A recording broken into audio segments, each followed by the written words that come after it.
This whole thing is edible. ಇದನ್ನ ನೋಡೋ cabbage ಥರ ಕೊಚ್ಕೊಂಡು ತಿನ್ಬೋದಂತೆ ಇದನ್ನ ಹಸಿದು. ಇದು ಡಾಕ್ಟರ್ ದೈತೋಟ ಅಂತ ಇದ್ರು, ಅವ್ರು ಹೇಳ್ತಾಯಿದ್ರು ವೇಸ್ಟ್ ಮಾಡ್ತಾರೆ ಜನ ಇದನ್ನ ಅಂತ. ಇದು ಈ ಭಾಗ ಕೊಚ್ಕೊಂಡು ಸಲಾಡ್ ಥರ ತಿನ್ಬೋದಂತ ಇದನ್ನ. ಈ ಹೂವು ಅಡುಗೆ ಮಾಡೋಕ್ಕೆ ಬರುತ್ತೆ, ಬಾಳೆ ಹೂವು. ಅದರಲ್ಲಿ ಏನೇನೋ ಮಾಡ್ತಾರೆ ಅದರಲ್ಲಿ. ಆಮೇಲೆ ಎಲೆ ಊಟಕ್ಕಾಯಿತು. ಎಲೆ ಇದು ಆ್ಯಕ್ಚುಲಿ ಹಣ್ಣಿನ ಮರಗಳಲ್ಲಿ ನಂಬರ್ 1 ಇದು ವರ್ಲ್ಡಲ್ಲಿ. ಫುಡ್ ಕ್ರಾಪ್ಸಲ್ಲಿ ನಂಬರ್ 5 ಇದು. ಗೋಧಿ, ಅಕ್ಕಿ ಬಿಟ್ಟರೆ ಜನರು ಮ್ಯಾಕ್ಸಿಮಮ್ ತಿನ್ನೋದು ಈ ಹಣ್ಣು. ಆಹಾರದಲ್ಲಿ ಇದೊಂದು ಫುಡ್ ಐಟಮ್ ಅಂತಲೇ ಬಂದೋಗುತ್ತಿದ್ದು ಹಣ್ಣಿನಕ್ಕಿಂತ. 100 ದೇಶದಲ್ಲಿ ತಿಂತಾರಂತೆ.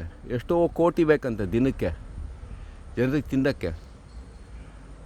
ಇಡೀ ಗಿಡ ಇದು ಏನಂದರೆ ಹರ್ಬಲ್ಲು ಆಹಾರ ಎಲ್ಲ ಬಂತು. ಕಲ್ಪವೃಕ್ಷ ಇದು. ಆಮೇಲೆ ಇದ್ರ ಬಗ್ಗೆ ಸುಮಾರು ಕಥೆನೂ ಇದೆ ನಮ್ಮ ಇದರಲ್ಲಿ, ಮಹಾಭಾರತ ಪುರಾಣಗಳಲ್ಲಿ ಎಲ್ಲ ಕಡೆ. ಕದಳಿ ಫಲ ಅಂತ ಇದ್ರ ಹೆಸರು. ವೈಲ್ಡು ಕೂಡ ಬರುತ್ತೆ ಇಂಡಿಯಾದಲ್ಲಿ, ಒಂದೆರಡು ನೋಡಿದ್ದೀವಲ್ಲ ನಾವು. ಅದು ಬರುತ್ತೆ. ಇದರಿಂದ ಜೇನು ಹುಳುಗಳಿಗೂ ಜೇನಾಗುತ್ತೆ. ಹಣ್ಣು, ತರಕಾರಿ, ಹರ್ಬು. ಆಮೇಲೆ ಇದ್ರದ್ದು ದಿಂಡಿದೆಯಲ್ಲ ಅದು ಈ ಕಿಡ್ನಿಗೆಲ್ಲ, ಇದು ಸ್ಟೋನಿಗೆ ಬೆಸ್ಟ್ ಅದು.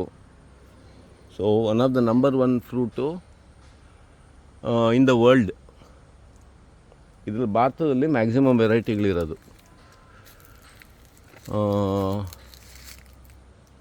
So top food item, top 5 ಆಹಾರದ ಐಟಮಲ್ಲಿ ಹಣ್ಣುಗಳಲ್ಲಿ ಇದೇ ನಂಬರ್ 1. ಮ್ಯಾಕ್ಸಿಮಮ್ ಸ್ಪೀಷೀಸ್ ಹಣ್ಣು ಅಂದರೆ ಬಾಳೆ. ನೋಡೋಕ್ಕೂ ಕೂಡ ಬ್ಯೂಟಿಫುಲ್ಲು. ಎಲ್ಲ ಶುಭ ಸಮಾರಂಭಕ್ಕೂ ಬೇಕು. ಎಲ್ಲ ಹೌದು, ಮದುವೆ ಗಿದುವೆ ಅದಕ್ಕೆ ಇದಕ್ಕೆ ಹಬ್ಬಕ್ಕೆ ಎಲ್ಲದಕ್ಕೂ ಬೇಕು.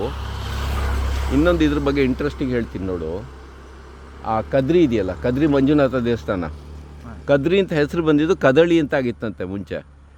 ಒಂದು 2000 ವರ್ಷದ ಹಿಂದೆ ಕದಳಿ ವನ ಆಗಿತ್ತಂಥದ್ದು. ಬಾಳೆಹಣ್ಣಿಂದು ಒಂದು ವ್ಯಾಲಿ, ನೀರು ಹರ್ಕೊಂಡು ಹೋಗೋಲ್ಲಿ ಬಾಳೆ ಗಿಡದ್ದು ವನ. ಅದರಿಂದ ಕದಳಿ ವನ ಅಂತಿದ್ದು ಕದ್ರಿ ಅಂತಾಗಿ ಕೊನೆಗೆ ಕದ್ರಿ ಮಂಜುನಾಥ ದೇವಸ್ಥಾನನೂ ಬಂತಲ್ಲಿ, ಮಂಗಳೂರಲ್ಲಿ ಫೇಮಸ್.